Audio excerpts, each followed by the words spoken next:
Hi ಎಲ್ರಿಗೂ ನಮಸ್ಕಾರ. Welcome to my channel. ಹೊಸದಾಗಿ ಟೈಲರಿಂಗ್ ಕಲಿತಿರುವ ಬಹುತೇಕ ಜನರು ಈ ರೀತಿಯ ತಪ್ಪುಗಳನ್ನ ಮಾಡ್ತಾರೆ.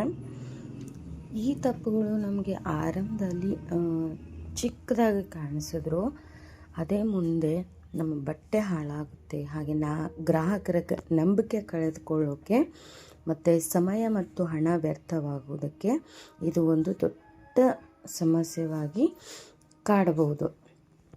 ಸೊ ಅದಕ್ಕಾಗಿ ನಾನು ಇವತ್ತು ಹೇಳುವ ಈ 20 ಮಿಸ್ಟೇಕ್ಗಳು ನೀವೇನಾದರೂ ಮಾಡ್ತಾ ಇದ್ದರೆ ಅದನ್ನು ತಪ್ಪಿಸಿ ನಿಮ್ಮ ಟೈಲರಿಂಗ್ ಕೌಶಲ್ಯ ತುಂಬ ಬೇಗ ಬೆಳೆಯೋದಕ್ಕೆ ಸಹಾಯ ಆಗುತ್ತೆ. ಸೊ ಹಾಗಾದರೆ ಸಮಯ ವ್ಯರ್ಥ ಮಾಡದೆ ಈ ವಿಡಿಯೋನ ಸ್ಟಾರ್ಟ್ ಮಾಡೋಣ. ದಯವಿಟ್ಟು ಟೈಲರಿಂಗ್ ಮಾಡೋರು ಪ್ರತಿಯೊಬ್ಬರು ಈ ವಿಡಿಯೋನ ಸ್ಕಿಪ್ ಮಾಡದೆ ನೋಡಿ. ನೀವು ಕೂಡ ಖಂಡಿತ ಈ ಎಲ್ಲ ತಪ್ಪುಗಳಲ್ಲಿ ಒಂದಿಷ್ಟಾದರೂ ಮಾಡ್ತಾ ಇರ್ತೀರ. ಸೊ ಅದನ್ನು ಹೇಗೆ ಸಾಲ್ವ್ ಮಾಡ್ಕೋಬೇಕು ಅನ್ನೋದನ್ನು ಕೂಡ ನಾನಿಲ್ಲಿ ತಿಳಿಸ್ಕೊಡ್ತಾ ಇದ್ದೀನಿ. ಸೊ ಆ ಒಂದಿಷ್ಟು ಟಿಪ್ಸ್ಗಳಿಗೆ ನೀವು ಯೂಸ್ಫುಲ್ ಆಗ್ಬೋದು. ಸೊ ಮೊದಲನೇ ತಪ್ಪು ಬಂದು ಸರಿಯಾದ ಅಳತೆ ತೆಗೆದುಕೊಳ್ಳದೇ ಇರೋದು.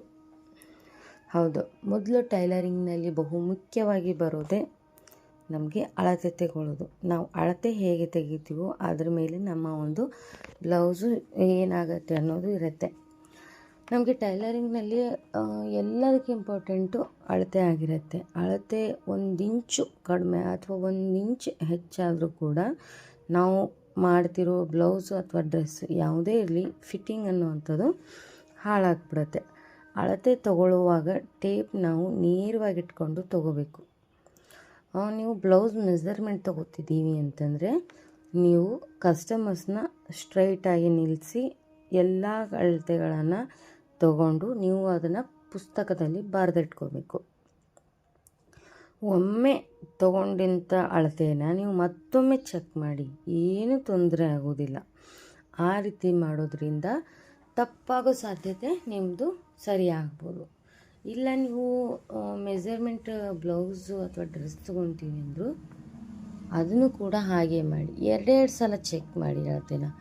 ಆ ರೀತಿ ಮಾಡೋದ್ರಿಂದ ಎಲ್ಲಾದರೂ ತಪ್ಪಾಗಿದ್ರೆ ನಿಮಗೆ ಗೊತ್ತಾಗುತ್ತೆ ಇನ್ನೊಂದು ಸಲ ಚೆಕ್ ಮಾಡುವಾಗ. ಸೊ ಈ 2ನೇ ತಪ್ಪು ಬಂದು ಬಟ್ಟೆಯನ್ನು ತೊಳೆದೇ ಇಲ್ಲದೆ ಕತ್ತರಿಸೋದು. ಅಂದರೆ ಹತ್ತಿ ಹಾಗೂ ಕೆಲವು ಫ್ಯಾಬ್ರಿಕ್ಗಳು ತೊಳೆದ ನಂತರ ನಮಗೆ ಸ್ವಲ್ಪ ಬಟ್ಟೆ ಕುಸಿಕ್ದಾಗ ಆಗುತ್ತೆ. ಇವಾಗ ಒಂದು ಯಾವುದೋ ಒಂಥರ ಹತ್ತಿ ಅಂಥದ್ದು ಒಂದಿಷ್ಟು ಫ್ಯಾಬ್ರಿಕ್ಗಳು ಇರುತ್ತೆ ನೋಡಿ, ಅದು ನಾರ್ಮಲಾಗಿ ದೊಡ್ಡದು ಕಾಣುತ್ತೆ. ಅದೇ ನೀರಲ್ಲಿ ವಾಶ್ ಮಾಡಿದಾಗ ಅದು ಚಿಕ್ಕದಾಗಿಬಿಡುತ್ತೆ. ಆವಾಗ ಏನಾಗ್ಬಿಡುತ್ತೆ, ನಾವು ಹಾಗೆ ಏನು ಬಟ್ಟೆನ ಸ್ಟಿಚ್ ಮಾಡ್ತೀವಿ ಅದು ಹೊಲಿದ ಮೇಲೆ ಕಸ್ಟಮರ್ಸಿಗೆ ಬರದೇ ಇರ್ಬೋದು, ಫಿಟ್ ಆಗ್ಬೋದು, ಏನಾದರೂ ತೊಂದರೆ ಬರ್ಬೋದು.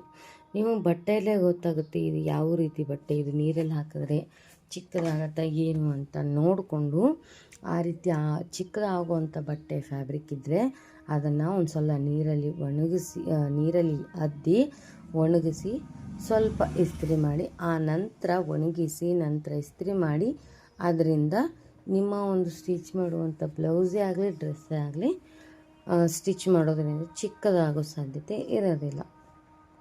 ಅರ್ಥ ಆಯ್ತಾ? ಸೊ 3ನೇ ತಪ್ಪು, ಅಳತೆ ಗುರುತು ಹಾಕದೆ ನೇರವಾಗಿ ಕತ್ತರಿಸೋದು. ಕೆಲವೊಬ್ಬರು ಏನು ಮಾಡ್ತಾರೆ, ಅವ್ರಿಗೆ ಅಷ್ಟೊಂದು ಇನ್ನೂ ಅನುಭವನೇ ಇರಲ್ಲ, ಅಳತೆ ಹಾಕದೆ ಸುಮ್ಮನೆ ಕಟ್ ಮಾಡಿಬಿಡ್ತಾರೆ ನೇರವಾಗಿ. ಇದು ಅವ್ರು ಮಾಡೋ ದೊಡ್ಡ ತಪ್ಪು ಅಂತಲೇ ಹೇಳ್ಬೋದು. ಮೊದಲು ನಾವು ಚಾಕುವಿನಿಂದ ಎಲ್ಲವನ್ನು ಗುರುತು ಹಾಕ್ಕೋಬೇಕು. ನಂತರ ಅಳತೆಗಳನ್ನು ಮತ್ತೆ ಒಮ್ಮೆ ನೋಡಿ ಸರಿ ಇದ್ದರೆ ಆಮೇಲೆ ಮಾತ್ರ ನಾವು ಕತ್ತರಿಸ್ಬೇಕಾಗತ್ತೆ. ಓಕೆನಾ? 4ನೇದು, ಕತ್ತರಿ ಸರಿಯಾಗಿ ನಾವು ಯೂಸ್ ಮಾಡದೇ ಇರೋದು. ನಾವು ಬಟ್ಟೆನ ಕತ್ತರಿಸೋಕೆ ಕತ್ತರಿಯಿಂದ ಕಾಗದ ಕತ್ತರಿಸಿದ್ರೆ ಅದರ ಹರಿತ ಕಡಿಮೆ ಆಗುತ್ತೆ. ಈಗ ನಾವು ಒಂದು ಬಟ್ಟೆ ಕತ್ತರಿಸುವಂಥ ಕತ್ತರಿನಲ್ಲಿ ನಾವು ಕಾಗದ ಅದು ಇದು ಏನಾದರೂ ಕಟ್ ಮಾಡೋದ್ರಿಂದ ಏನಾಗುತ್ತೆ, ಕತ್ತರಿ ಒಂದು ಶಾರ್ಪ್ನೆಸ್ಸು ಕಡಿಮೆ ಆಗುತ್ತೆ. ಆವಾಗ ಏನಾಗುತ್ತೆ, ಬಟ್ಟೆಗೆ ನಾವು ಕಟ್ ಮಾಡೋಕ್ಕೆ ಹೋದಾಗ ಪೇಪರ್ ಕಟ್ ಮಾಡಿರ್ತೀವಲ್ವ, ಕತ್ತರಿ ಒಂದು ಸ್ವಲ್ಪ ಕರೆಕ್ಟಾಗಿ ಕಟ್ ಮಾಡೋದಿಲ್ಲ. ಸೊ ಅದಕ್ಕೆ ನಾನು ಏನು ಹೇಳೋದಂದರೆ ಬಟ್ಟೆಗಂತಲೇ ನೀವು ಬೇರೆ ಕತ್ರಿನೇ ಇಟ್ಕೊಂಬಿಡಿ. ಆ ಕತ್ರಿನ ಯಾವುದಕ್ಕೂ ಯೂಸ್ ಮಾಡಬೇಡಿ. ಕತ್ರಿ ಹರಿತವಾಗಿದ್ರೇ ನಮಗೆ ಕತ್ತರಿಸೋಕ್ಕೆ ನೀಟಾಗಿ ಸುಲಭವಾಗಿ ಬರುತ್ತೆ. 5ನೇ ತಪ್ಪು, ಸೀಮ್ ಅಲೌನ್ಸ್ ಬಿಡದೆ ಕತ್ತರಿಸೋದು. ಅಂದರೆ ಹೊಸಬರು ಮಾಡುವ ದೊಡ್ಡ ತಪ್ಪುಗಳಲ್ಲಿ ಇದು ಕೂಡ ಒಂದು. ಸೀಮ್ ಅಲೌನ್ಸ್ ಬಿಡದೆ ಕತ್ತರಿಸೋದು ಅಂದರೆ ಹೊಲಿಗೆ ಮಾಡುವಾಗ ನಾವು ಬ್ಲೌಸ್ಗಳನ್ನು ಅಥವಾ ಡ್ರೆಸ್ಗಳನ್ನ ಸ್ಟಿಚ್ ಮಾಡುವಾಗ ಒಳಗಡೆ ಏನಿಲ್ಲ ಅಂದರೂ 1.5 ಇಂದ 2 ಇಂಚ್ವರೆಗೂ ನಾವು ಬಟ್ಟೆ ಬಿಡಬೇಕಾಗುತ್ತೆ. ಹೊಸಬ್ರು ಏನು ಮಾಡಿಬಿಡ್ತಾರೆ, ಸ್ಟಿಚ್ ಆ ಎಡ್ಜಿಗೆ ಒಂದು ಸ್ವಲ್ಪ ಅರ್ಧ ಇಂಚಿನಷ್ಟು ಬಟ್ಟೆ ಬಿಡ್ತಾರೆ. ಈ ರೀತಿ ಮಾಡೋದ್ರಿಂದ ಏನಾಗುತ್ತೆ, ಏನಾದರೂ ಹೊಲಿಯುವಾಗ ಚಿಕ್ಕದು ಫಿಟ್ಟಿಂಗು ಚಿಕ್ಕದು ಅಥವಾ ದೊಡ್ಡದು ಸಣ್ಣ ಆದರೆ ಒಂದು ಸ್ವಲ್ಪ ಒಳಗಡೆ ಬಟ್ಟೆ ಇದ್ದರೆ ನಾವು ಏನಾದರೂ ಮಾಡಿಕೊಡ್ಬೋದು ಅಲ್ವಾ. ಫಿಟ್ ಆಗಿದೆ ಅಂತ ಬಂದರೆ ಹೊಲಿಗೆ ಉಚ್ಚಿ ಮತ್ತೊಂದು ಈ ಕಡೆ ಹಾಕ್ಕೊಡ್ಬೋದು. ಅಲ್ಲಿ ಒಳಗಡೆ ಬಟ್ಟೆನೇ ಬಿಟ್ಟಿಲ್ಲ ಅಂತಂದರೆ ಹೇಗೆ ಸರಿ ಮಾಡಿಕೊಡೋದು ಅಲ್ವಾ. ಸೊ ಆದಷ್ಟು ನೀವು ಏನು ಸ್ಟಿಚ್ ಮಾಡಲಿ 1.5 ಇಂಚಿಂದ 2 ಇಂಚ್ವರೆಗೂ ಬಟ್ಟೆ ಬಿಡಲೇಬೇಕಾಗತ್ತೆ. ಇನ್ನು 6ನೇದು, ಬಟ್ಟೆಯ ದಿಕ್ಕು ಗಮನಿಸದೇ ಕತ್ತರಿಸೋದು. ಅಂದರೆ ಫ್ಯಾಬ್ರಿಕ್ಕಿಗೆ ಒಂದು ದಿಕ್ಕು ಅಂತ ಇರುತ್ತದೆ, ಅಂದರೆ ಅದು ಸೀದಾ ಉಲ್ಟಾ ಅಂತ ಇರುತ್ತಲ್ವಾ. ಸೊ ನಾವು ನೋಡಿಕೊಂಡು ಕಟ್ ಮಾಡಬೇಕಾಗತ್ತೆ. ಅದು ಫ್ಯಾಬ್ರಿಕ್ಕು ಸೀದಾ ಉಲ್ಟಾ ಏನೂ ನೋಡದೆ ದಿಕ್ಕು ನಮಗೆ ನೋಡ್ದೇ ಹಾಗೆ ಕಟ್ ಮಾಡಿಬಿಟ್ರೆ ಅದನ್ನು ನಾವೇನು ಮಾಡ್ತೀವಿ, ಯಂತ್ರದ ಮೇಲೆ ಕೂತಾಗ ಹಾಗೆ ಸ್ಟಿಚ್ ಮಾಡಿಬಿಡ್ತೀವಿ. ನಂತರ ಅದು ಉಲ್ಟಾ ಇದೆ ಅಂದ್ಕೊಂಡು ನಂತರ ಅದನ್ನು ಮತ್ತೆ ನಾವು ಬಿಚ್ಚಿ ಮತ್ತೆ ಸ್ಟಿಚ್ ಮಾಡೋದ್ರಿಂದ ಅಷ್ಟೊಂದು ಬ್ಲೌಸು ನೀಟಾಗಿ ಕಾಣೋದಿಲ್ಲ. ಅಲ್ಲಿ ಹೊಲಿಗೆ ಉಚ್ಚಿದ್ದು ಒಂಥರ ಗೆರೆ ಉಳಿದು ಬಿಡತ್ತೆ. ನಂತರ 7ನೇದು, ತಪ್ಪಾದ ಸೂಜಿ ಬಳಸೋದು. ಅಂದರೆ ಪ್ರತಿ ಬಟ್ಟೆಗೆ ಒಂದೇ ಸೂಜಿ ನಾವು ಯೂಸ್ ಮಾಡಬಾರ್ದು. ಬಟ್ಟೆಯಲ್ಲಿ ಎಷ್ಟು ವಿಧ ಇರುತ್ತೆ ಹೇಳಿ, ಸಿಲ್ಕ್, ಕಾಟನ್ನು, ಡೆನಿಮು, ನೆಟ್, ಇನ್ನೂ ತುಂಬ ಇದ್ದಾವೆ. ಸೊ ಎಲ್ಲದಕ್ಕೂ ನಾವು ಬೇರೆ ಬೇರೆ ಸೂಜಿ ಬೇಕಾಗುತ್ತೆ. ಇದಕ್ಕೆ ಒಂದೇ ಥರ ಸೂಜಿ ನಡೆಯೋದಿಲ್ಲ. ಸೊ ಹಾಗಾಗಿ ಯಾವುದಕ್ಕೆ ಯಾವ ರೀತಿ ಸೂಜಿ ಯೂಸ್ ಮಾಡಬೇಕು ಅಂತ ಸರಿಯಾದ ಸೂಜಿ ನೀವು ಯೂಸ್ ಮಾಡಿ ಹೊಲಿಗೆ ನೀಟಾಗಿ ಬರುತ್ತೆ. 8ನೇದು, ದಾರದ ಗುಣಮಟ್ಟ ನೋಡದೆ ಬಳಸೋದು. ಅಂದರೆ ದಾರ ನಾವು ಸ್ಟಿಚ್ ಮಾಡೋಕ್ಕೆ ದಾರ ತರ್ತೀವಲ್ವ, ಅದು ತುಂಬ ತುಂಡಾಗುತ್ತಾ ಇರುತ್ತೆ. ಮತ್ತು ಕಡಿಮೆನಲ್ಲಿ ಕೆಲವೊಬ್ಬರು ತೊಗೊಂಬರ್ತಾರೆ ಗಿರಾಕಿ, ಅದು ಹೊಸೊಬ್ರು ಏನು ಮಾಡ್ತಾರೆ, 10 ರೂಪಾಯಿದಿದೆ 5 ರೂಪಾಯಿದಿದೆ ಅಂದರೆ 5 ರೂಪಾಯಿ ಹಂಗೆ ಅಂತ ಅಂದ್ಬಿಡ್ತಾರೆ. ನಾನು ಹೇಳೋ ಅರ್ಥ ಅಷ್ಟೇ. ಆ ರೀತಿ ನೀವು ಕಡಿಮೆ ನೋಡೋಕೆ ಹೋದರೆ ದಾರ ಒಳ್ಳೆ ಗುಣಮಟ್ಟದ್ದು ಇರೋದಿಲ್ಲ. ಆದಾಗ ಏನಾಗುತ್ತೆ, ನಮಗೆ ನಾವು ಸ್ಟಿಚ್ ಮಾಡಿದಂಥ ಹೊಲಿಗೆಗಳು ಬಿಚ್ಕೊಳ್ಳೋಕೆ ಶುರು ಆಗುತ್ತೆ, ಹೊಲಿಗೆ ಸಡ್ಲಾಗಿಬಿಡುತ್ತೆ. ಹಾಗಾಗಿ ಆದಷ್ಟು ಒಳ್ಳೆಯ ಥ್ರೆಡ್ಸ್ಗಳನ್ನು ಯೂಸ್ ಮಾಡಿ. ಒಳ್ಳೆಯ ಥ್ರೆಡ್ಸ್ಗಳನ್ನ ಯೂಸ್ ಮಾಡಿಬಿಟ್ಟು ನಮಗೆ ಸ್ಟಿಚಿಂಗ್ ಅನ್ನೋದು ಬಿಚ್ಕೊಳ್ಳೋ ಪ್ರಾಬ್ಲಮ್ಮು ಬರೋದಿಲ್ಲ. ಇನ್ನು 9ನೇದು, ಮೆಷಿನ್ನ ಟೆನ್ಷನ್ ಚೆಕ್ ಮಾಡದೆ ಹೊಲಿಯೋದು. ಅಂದರೆ ದಾರದ ಟೆನ್ಷನ್ ಸರಿಯಾಗಿಲ್ಲ ಅಂತಂದಾಗ ಹೊಲಿಗೆ ಮೇಲೂ ಕೂಡ ನಮ್ಮದು ಪ್ರಾಬ್ಲಮ್ ಆಗೋಕ್ಕೆ ಸ್ಟಾರ್ಟ್ ಆಗುತ್ತೆ. ಟೆನ್ಷನ್ನು ಲೂಸು ಅಥವಾ ಫಿಟ್ ಇದ್ದರೂ ಕೂಡ ಹೊಲಿಗೆಗಳು ಸರಿಯಾಗಿ ಬರೋದಿಲ್ಲ. ಲೂಸ್ ಇದ್ದರೆ ಹೊಲಿಗೆ ಲೂಸ್ ಬೀಳುತ್ತೆ, ಫಿಟ್ ಇದ್ದರೆ ದಾರ ಕಟ್ಟಾಗತ್ತೆ. ಸೊ ಅದನ್ನು ನೋಡ್ಕೊಳ್ಳೋದೆ ನಾವು ಹಾಗೆ ಹೊಲಿಬಾರ್ದು. ಮೊದಲು ಹೊಸ ಕೆಲಸ ಅಂದರೆ ನಾವಿವಾಗ ಬ್ಲೌಸ್ ಕೂರ್ತಿದ್ದೀವಿ ಅಂದಾಗ ಮೊದಲು ಅದನ್ನು ಚೆಕ್ ಮಾಡ್ಕೋಬೇಕು. ಆ ನಂತರ ನಾವು ಸ್ಟಿಚಿಂಗ್ ಮಾಡೋಕ್ಕೆ ಸ್ಟಾರ್ಟ್ ಮಾಡಬೇಕು. ಓಕೆನಾ. 10ನೇದು, ನೇರವಾಗಿ ಮುಖ್ಯ ಬಟ್ಟೆಯಲ್ಲಿ ಹೊಲಿಯೋದು. ಮೊದಲು ಒಂದು ಸ್ಕ್ರ್ಯಾಪ್ ಬಟ್ಟೆಯಲ್ಲಿ ಟ್ರಯಲ್ ಮಾಡಿ. ಅಂದರೆ ಇವಾಗ ನೀವು ಏನೋ ಒಂದು ಡಿಸೈನು ಏನೋ ಒಂದು ಹೊಲಿಬೇಕಂತ ಇದ್ದೀರಾ, ಅದನ್ನು ಇನ್ನೂ ಇಷ್ಟುವರೆಗೂ ನೀವು ಆ ಒಂದು ಡಿಸೈನನ್ನು ಆ ಒಂದು ಬ್ಲೌಸನ್ನು ಹೊಲಿದೇ ಇರಲ್ಲ. ಸೊ ಒಮ್ಮೆಲೆ ನೀವು ಬಟ್ಟೆಯಲ್ಲಿ ಅದನ್ನು ಕಟ್ ಮಾಡಿ ಹೊಲಿಯೋಕ್ಕೆ ಹೋಗಬೇಡಿ. ಆದಷ್ಟು ವೇಸ್ಟ್ ಬಟ್ಟೆ, ಒಂದು ಯಾವುದಾದ್ರೂ ವೇಸ್ಟ್ ಬಟ್ಟೆಯಲ್ಲಿ ಕಟ್ ಮಾಡಿ ಸ್ಟಿಚ್ ಮಾಡಿ, ನಂತರ ಸರಿಯಾಗಿ ಬಂದಮೇಲೆ ಆಮೇಲೆ ಬೇರೆ ಬಟ್ಟೆ ಅಂದರೆ ಕಸ್ಟಮರ್ ಬಟ್ಟೆಯಲ್ಲಿ ಅದನ್ನು ನೀವು ಟ್ರೈ ಮಾಡಿ. ಓಕೆನಾ. ಏನಾದರೂ ನೀವು ಹಳೆ ಬಟ್ಟೆಯಲ್ಲೇ ಇದನ್ನು ಹೊಲಿದಾಗ ತಪ್ಪಾಗಿತ್ತು ಅಂತಂದರೆ ಬ್ಲೌಸ್ ಹೊಲಿಯುವಾಗ ನಿಮಗೆ ಗೊತ್ತಾಗುತ್ತೆ, ಅದನ್ನು ಸರಿ ಮಾಡಿಕೊಂಡು ನೀವು ಮಾಡ್ಕೋಬೋದು ಅಲ್ವಾ. ಸೊ 10ನೇದು ನೇರವಾಗಿ 11ನೇದು ಪಿನ್ ಬಳಸದೆ ಹೊಲಿಯುವುದು.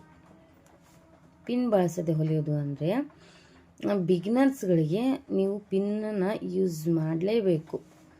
ಪಿನ್ನನ್ನು ಯೂಸ್ ಮಾಡದೇ ಇದ್ದರೆ ಬಟ್ಟೆ ಜಾರುತ್ತೆ, ಕಟ್ ಮಾಡಿದ ಭಾಗಗಳು ಸರಿಯಾಗಿ ಸೇರೋದಿಲ್ಲ. ಆ ರೀತಿ ಆದಾಗ ಕರೆಕ್ಟಾಗಿ ಬ್ಲೌಸು ಬರೋದಿಲ್ಲ, ಫಿಟ್ಟಿಂಗ್ ತಪ್ಪಬೋದು ಅಥವಾ ನಿಕ್ಕ ತಪ್ಪಬೋದು. ಈ ರೀತಿ ನೀವು ಪ್ರಾಬ್ಲಮ್ನ ತುಂಬ ಜನ ಮಾಡ್ತೀರಾ. ಆದಷ್ಟು ನೆಕ್ ಸ್ಟಿಚ್ ಮಾಡುವಾಗ ಎಲ್ಲನೂ ಸ್ಟಿಚ್ ಮಾಡುವಾಗ ಪಿನ್ ಯೂಸ್ ಮಾಡಿ ಸ್ಟಿಚ್ ಮಾಡಿ. ಇನ್ನು 12ನೇದು ಇಸ್ತ್ರಿ ಮಾಡದೆ ಹೊಲಿಯೋದು. ಅಂದರೆ ಪ್ರತಿ ಹಂತದಲ್ಲೂ ನಾವು ಇಸ್ತ್ರಿ ಮಾಡಿ ಹೊಲಿಯೋದ್ರಿಂದ ನಾವು ಪ್ರೊಫೆಷನಲ್ ಲುಕ್ನಲ್ಲಿ ಬ್ಲೌಸನ್ನು ಸ್ಟಿಚ್ ಮಾಡ್ಬೋದು. ಈಗ ಬುಟೀಕ್ಗಳಲ್ಲೆಲ್ಲ ನೋಡಿ, ನಾವು ಸ್ಟಿಚ್ ಮಾಡುವಂಥ ಬ್ಲೌಸ್ಗಳನ್ನೇ ಅವರು ಮಾಡ್ತಾರೆ, ಬಟ್ ನಮ್ಮ ಬ್ಲೌಸಿಗೂ ಅವರ ಬ್ಲೌಸಿಗೂ ಎಷ್ಟು ಡಿಫ್ರೆನ್ಸ್ ಇರುತ್ತೆ ಅಂತ. ಸೊ ಯಾಕಂತಂದರೆ ಅವ್ರು ಪ್ರತಿಯೊಂದು ಪಾರ್ಟನ್ನು ಕೂಡ ಐರನ್ ಮಾಡಿ ಸ್ಟಿಚ್ ಮಾಡ್ತಾರೆ. ನಾವೇನು ಮಾಡ್ತೀವಿ, ಸ್ಟಿಚ್ ಮಾಡಿ ಲಾಸ್ಟ್ ಪಾರ್ಟಲ್ಲಿ ನಾವು ಐರನ್ ಮಾಡ್ತೀವಿ.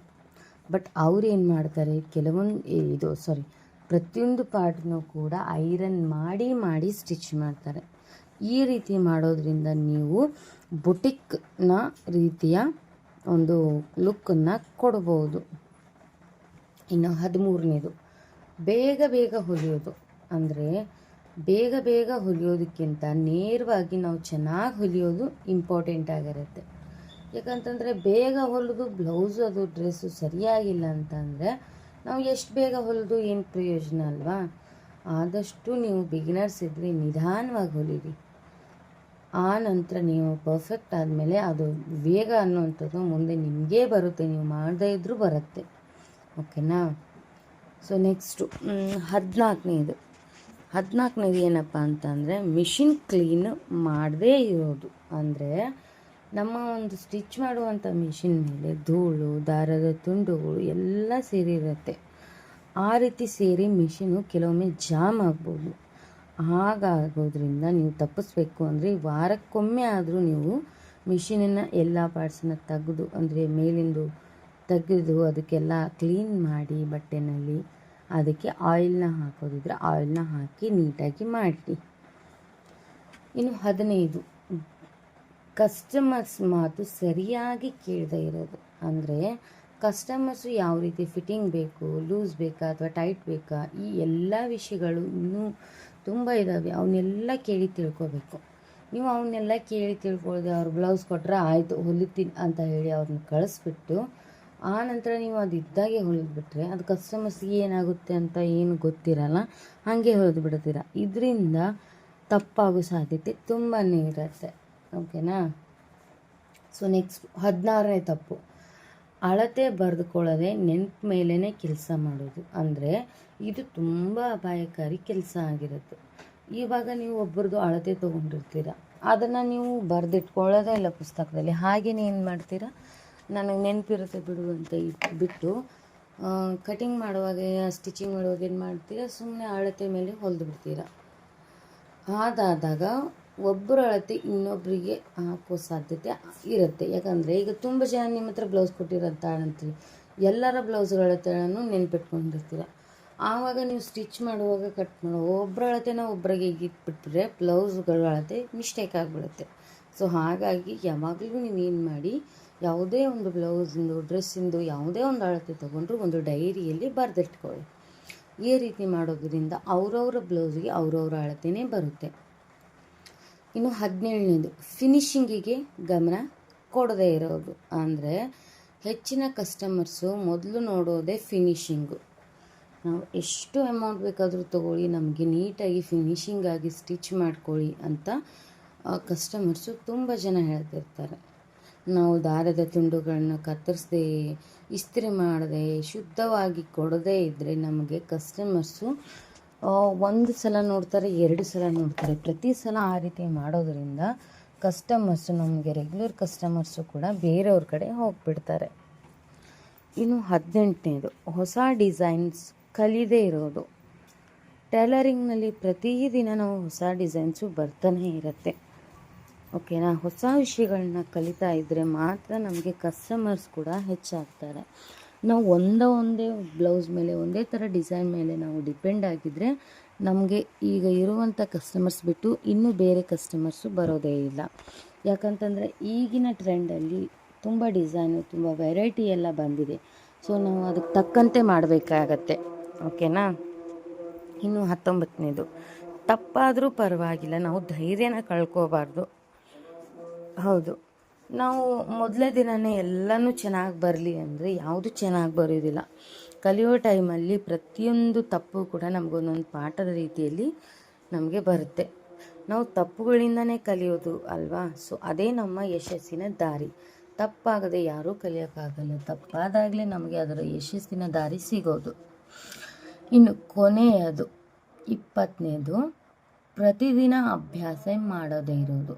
ಅಂದರೆ ಟೈಲರಿಂಗ್ನಲ್ಲಿ ಯಶಸ್ಸಿನ ರಹಸ್ಯನೇ ಇದೆ ಅಂತಲೇ ಹೇಳ್ಬೋದು. ಏನಂತಂದರೆ ಪ್ರಾಕ್ಟೀಸ್ ಪ್ರಾಕ್ಟೀಸ್ ಪ್ರಾಕ್ಟೀಸ್. ದಿನಕ್ಕೆ ಅರ್ಧ ಗಂಟೆ ಆದರೂ ನಾವು ಅಭ್ಯಾಸವನ್ನು ಮಾಡಲೇಬೇಕು. ಅದೇ ನಮ್ಮ ಒಂದು ಅರ್ಧ ಗಂಟೆ 1 ವರ್ಷದ ನಂತರ ನಿಮ್ಮ ಕೆಲಸದಲ್ಲಿ ಎಷ್ಟು ಬದಲಾವಣೆ ಬರುತ್ತೆ ಅಂತಂದರೆ ಅದು ನಿಮಗೆ ಆಶ್ಚರ್ಯ ಕೊಡುತ್ತೆ. ಸೊ ಹಾಗಾಗಿ ಡೈಲಿ ಒಂದು ಅರ್ಧ ಗಂಟೆ ನೀವು ಬೇರೆ ಏನಾದರೂ ಪ್ರಾಕ್ಟೀಸ್ ಮಾಡಿ. ಸೊ ಸ್ನೇಹಿತರೆ, ಈ 20 ತಪ್ಪುಗಳನ್ನು ನೀವು ತಪ್ಪಿಸಿದ್ರೆ ಒಬ್ಬ ಸಾಮಾನ್ಯ ಟೇಲರ್ನಿಂದ ಒಬ್ಬ ಪ್ರೊಫೆಷನಲ್ ಟೇಲರ್ ಆಗ್ಬೋದು. ಈ ವಿಡಿಯೋ ನಿಮಗೆ ಇಷ್ಟ ಆಗಿದ್ದರೆ ಒಂದು ಲೈಕ್ ಮಾಡಿ, ನಿಮ್ಮ ಟೈಲರಿಂಗ್ ಸ್ನೇಹಿತರ ಜೊತೆ ಶೇರ್ ಮಾಡಿ. ಇನ್ನೂ ಇಂತಹ ಟೈಲರಿಂಗ್ ಟಿಪ್ಸ್, ಬ್ಲೌಸ್ ಡಿಸೈನ್ಗಳು, ಕಟಿಂಗ್ ಮತ್ತು ಸ್ಟಿಚಿಂಗ್ ವಿಡಿಯೋಗಳಿಗಾಗಿ ನಮ್ಮ ಚಾನೆಲ್ ಸುಜಾತಾ ಫ್ಯಾಷನನ್ನು ಸಬ್ಸ್ಕ್ರೈಬ್ ಮಾಡಿ ಮತ್ತು ಬೆಲ್ ಐಕಾನ್ನ ಒತ್ತೋದನ್ನು ಮರಿಬೇಡಿ. ಆಲ್ ಅಂತ ಇರೋ ಆಪ್ಷನ್ನ ಒತ್ತಿ. ಇದರಿಂದ ನಾವು ಮಾಡುವಂಥ ಪ್ರತಿಯೊಂದು ವೀಡಿಯೋಸು ಕೂಡ ನಿಮಗೆ ಮೊದಲೇ ಬರುತ್ತೆ. ಸೊ ನೋಡಿದ್ದಕ್ಕೆ ತುಂಬ ಧನ್ಯವಾದಗಳು. ಮತ್ತು ಮುಂದಿನ ವೀಡಿಯೋದಲ್ಲಿ ಭೇಟಿಯಾಗೋಣ. ನಮಸ್ಕಾರ. Thank you so much for watching.